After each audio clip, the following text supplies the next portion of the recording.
Scott Bessent, number 13, so Treasury Secretary, did an interview with Bloomberg.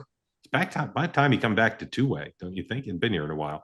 Does interviews seemingly every day. Bessent says, according to Politico headline, Bessent says he'll push to end congressional stock trading. Here is Scott Bessent on Bloomberg making this statement. And notice the two members of Congress he name checks. Number 14, please.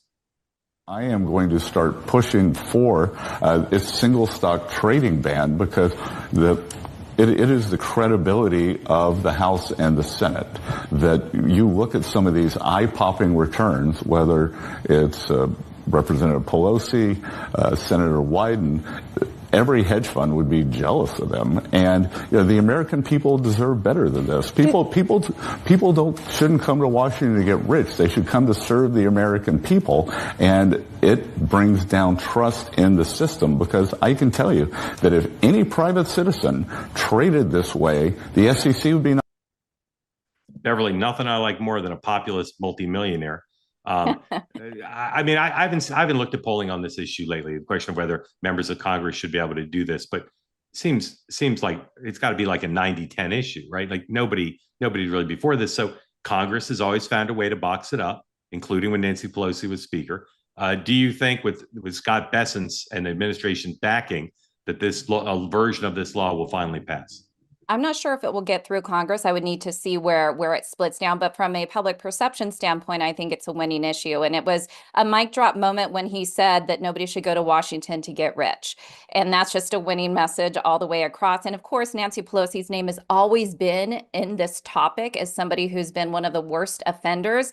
The average American is tired of politicians getting rich, what seems like off their own taxpayer money. And in this case, having insider knowledge.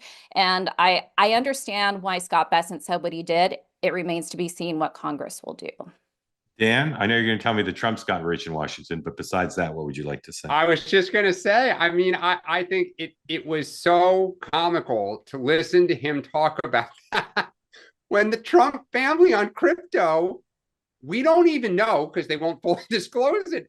It's estimated they've made almost over $1 billion in 6 months. So if I were Democrats, first of all, Nancy Pelosi has come around, and I agree with Beverly. It's not, for those who don't know, Paul Pelosi is a longtime investor. He was an investment banker in the 70s for Citibank.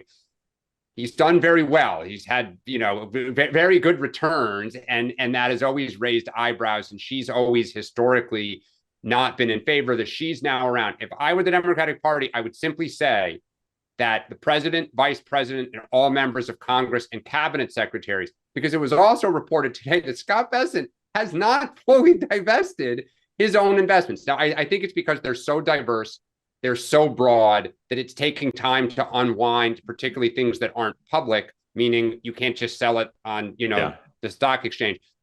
But boy, that's a rich argument from Trump, particularly, to go after Pelosi when he and his family are doing what they're doing. Yeah. Want more great clips like that? I've got an idea. Hit the subscribe button, be part of the Two-Way community, never miss a clip, and you can always watch our full episodes, join them live, go to twoway.tv.